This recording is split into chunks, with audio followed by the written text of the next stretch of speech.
about cost of living, Parliament must take the blame. Because there's nothing that passes as a matter of law without the concurrence of Parliament. And members of Parliament must be blamed. Kenyans, you must blame your members of Parliament. Because members of Parliament is the reason why we are facing this high cost of living. These laws are passed in Parliament. And our members have decided to go to bed with the President, with Ruto, and anything that comes on the floor of the House. Even simple things that are affecting the lives of Kenyans. Even matters that Kenyans have debated through public participation.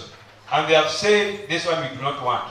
Members of Parliament go ahead and pass those things at the detriment of Kenyans. So we must say that Parliament as an institution must be blamed by Kenyans, and Kenyans, you must see those MPs. If there's any MP who supports bills that tamper with the cost of living and that tamper with your life, you must see them at the ballot when the elections come. The way Ruto is running this government is worse than the way he's running his own home.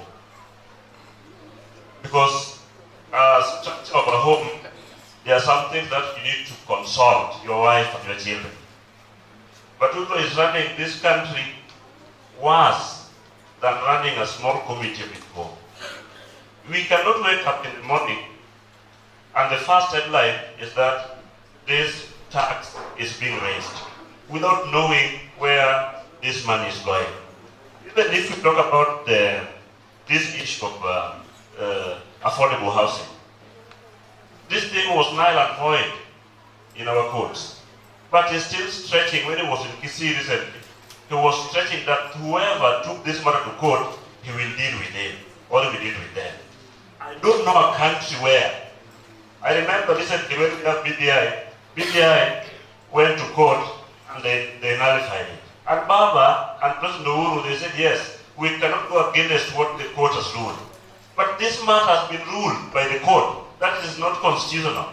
Then Ruto is still saying whoever took this thing to court must see. So I think we are in a situation where we are worse than the days of Pharaoh. That's what I'm seeing. So I'm just requesting Baba, when you go back, or when you are here, please try to help this situation because we cannot afford without your support. And again, to the member of Parliament, the problem that we are going through today was brought by the member of Parliament and some churches. I'm not afraid to say this.